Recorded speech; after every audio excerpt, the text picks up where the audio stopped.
Hello again, everybody. I'm Dax. You're you, and that's a gorgeous thing. So I'm doing something a little bit different today. I'm actually doing a reaction in the morning, which I haven't done yet. And it's morning here in Atlanta, Georgia, and it's actually cold outside. That's why I have two shirts on. I hate the cold. Where's the global warming when you need it? Anyway. So doing the A-Team by Ed Sheeran, Grace's rendition of it. I have not heard the song by her or seen this video from, I think it's Pace Studios in New York. So in January of 2017. I'm going to have a lot to say about the song itself, the lyrics, and the general tone of it. I have seen the Ed Sheeran one, and it's good. And he's a great writer. He's a poet. He's actually one of the greatest songwriters of today, I think. And I think that's sort of generally understood by people and agreed upon by people. I was going to do the video I was going to react to by Grace was "Sick of Being Told," which I'll probably do next. But several people asked me to do this one. Alexa, Thomas, and a couple of others asked me to do this, so I decided to go ahead and veer off and do this one. And so I'm going to get started on it. I already know I'm going to love Grace's voice, sound, intonations, everything else, right? So I know I'm going to love that. Just kind of curious to see where she's going to take it with all of that after having heard Ed Sheeran. So I think it starts right away. So let's get going on that. White lips, pale face, breathing in snowflakes. I just got to stop real quick. The way she says snowflakes, snowflakes. I mean, it's just takes you places, doesn't it?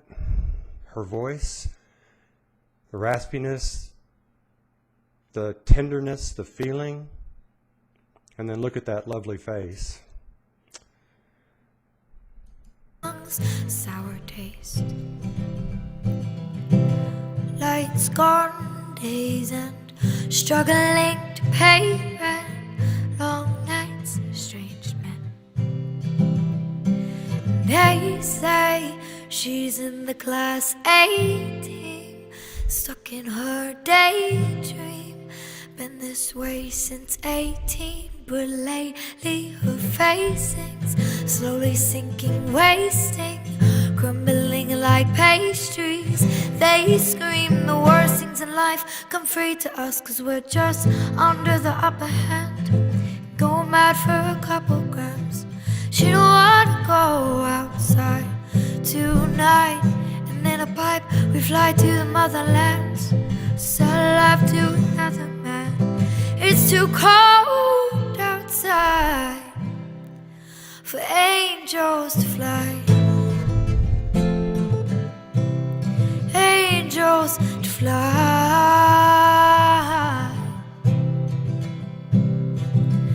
Ripped gloves, raincoat, tried to swim, stay afloat. Dry house, wet clothes. Loose change, bank notes, weary eyes, dry throat. Call girl, no phone. They say she's in the class 18, stuck in her daydream. Been this way since 18, but lately her facing's slowly sinking, wasting, crumbling like pastries.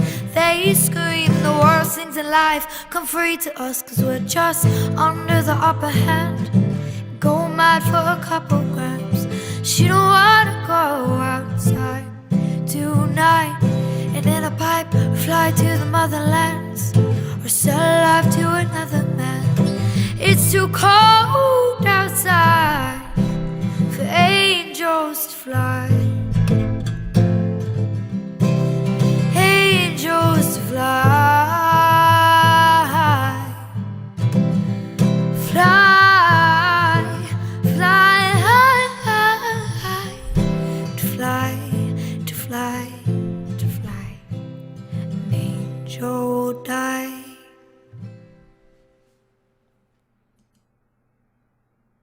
Goodness gracious, goodness, goodness, goodness gracious.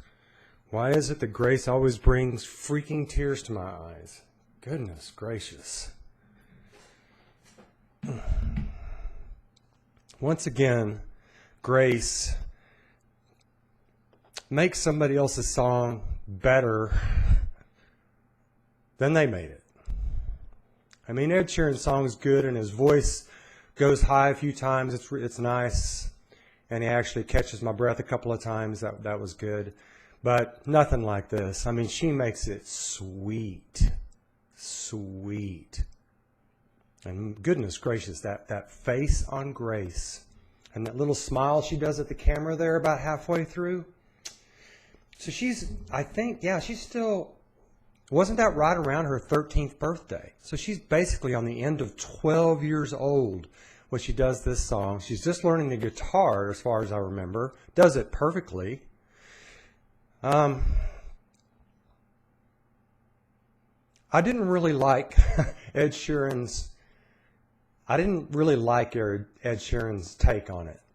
It's good, and I like his raspy voice also very much, and I like his personality. But this, I mean, the Class A team, stuck in her daydream. Grace makes it sound sweet. Not about a prostitute, which it is. Young girl caught in prostitution, allows herself to get into prostitution, does it, and then drugs. I mean, it doesn't even sound like that song anymore. It sounds like a completely different song. Just freaking-credible. I think Grace could probably, she could probably take the most downer song out there and make it sound glorious. Goodness. Wow. I actually like this song now. Even though it's a somber song. I mean, she dies. She gets into drugs. The girl in the song, obviously. And it's just like, wow. And the way Grace does her vocals, she's just so damn sweet. That girl. And she's still sweet now. She's what, 15, 16? I think she's 15 and a half, almost be 16 in about 2 or 3 months. She's still sweet, but I tell you what, that 12 and 13-year-old Grace, that complete, absolute, angelic vulnerability. And it's something I still love about Grace, but there's just something about those early years that's just grabs you. I remember every single song I listened to by her, no matter what it was, except for maybe Sick of Being Told and, you know, City Song and a few others, I was like tearing up. It's just like, there's something about her. So I do really like this version. And I was expecting to tell all of you that I just couldn't listen to it because the lyrics are so negative. You know, it's basically a documentary song, and I don't really like documentary art. You know, somebody's caught in a trap of drugs, or a trap of prostitution, or a trap of gambling, or a trap of sex, or whatever it is, you know, fighting, war, whatever. And I'm just not interested. If I want to watch a documentary, I'll watch a documentary. I'm in the middle of one right now on World War II, and it's fantastic. But it's a documentary. But as the writer Ayn Rand said, art, she thinks, and I agree with her, should be about the greatness in us, the heroic in us, the transcendent, the getting over, the overcoming. Maybe not the whole thing, like Beethoven's Ninth Symphony. And you got the oh, Freude, you know, that whole thing going on. And so it's got the, you know, point, counterpoint, contrast.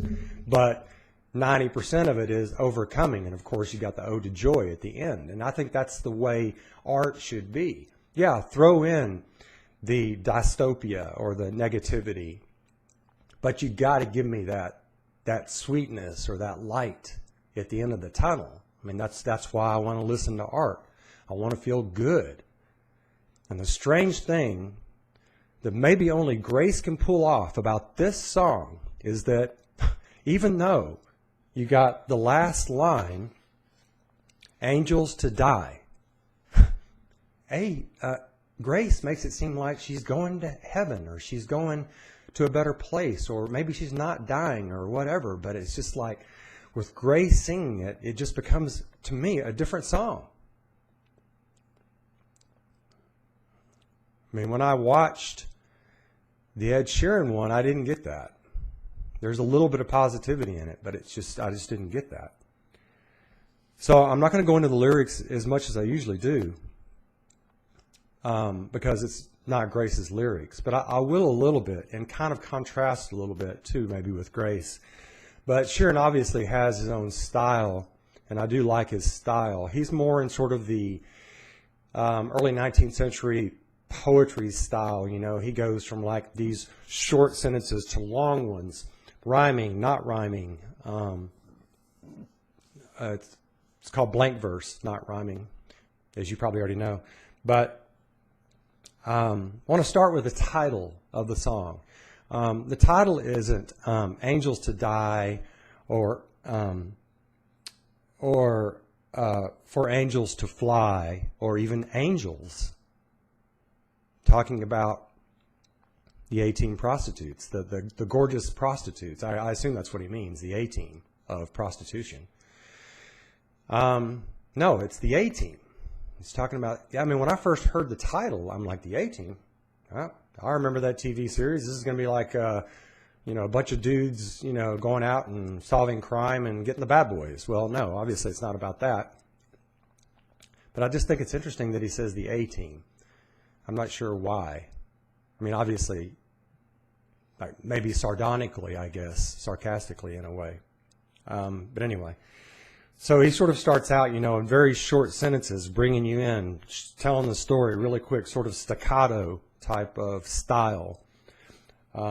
White lips, pale face, breathing in snowflakes. That's a nice line. Burnt lungs, sour taste, lights gone, days in, struggling to pay rent, long nights, strange men. So that really creates some mystery and some great visuals. So I really like that. And this whole song really is sort of an empathy song. And Grace certainly sings it that way. The empathy in her voice and her sound makes it quite empathetic, transcendent, really. So kind of backing off to sort of the whole theme of the whole thing, it is an empathy song, a sympathy song. But really when it comes down to it, we all have charge of our own lives. We either do or we don't. We have volition, we have free will.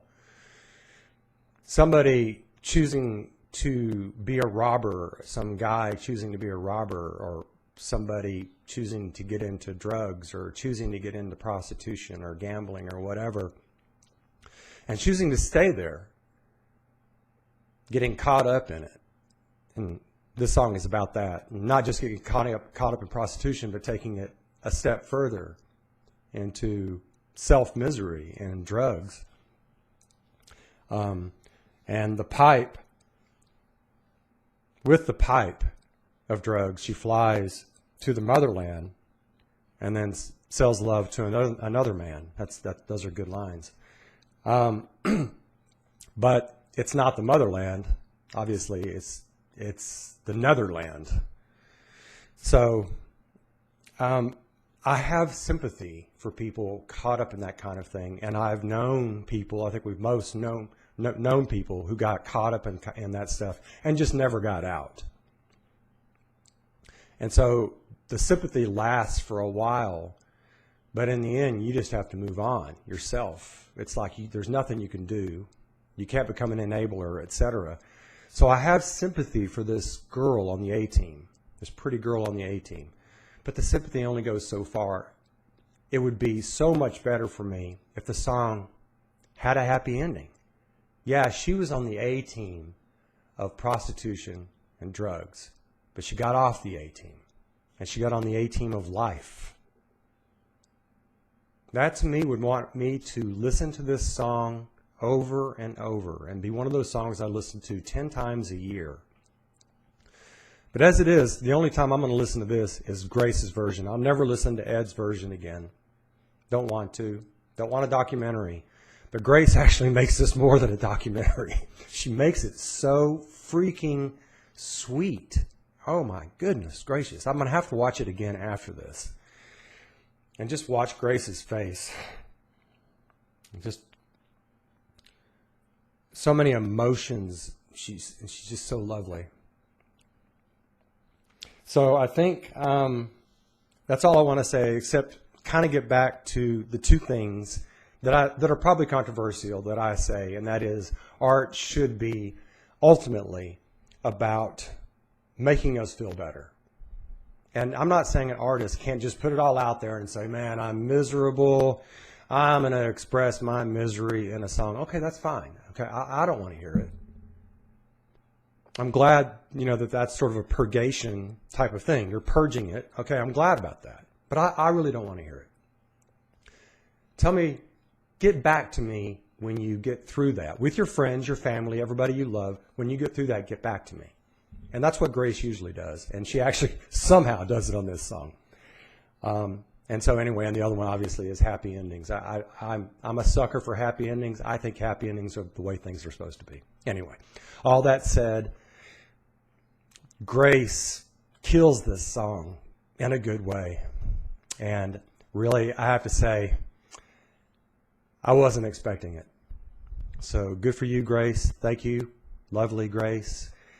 Hope y'all enjoyed it. And I'm going to go back and watch this again. And maybe do another song later on today, another reaction. In the meantime, good talking to you. Take care of yourself. Check you later.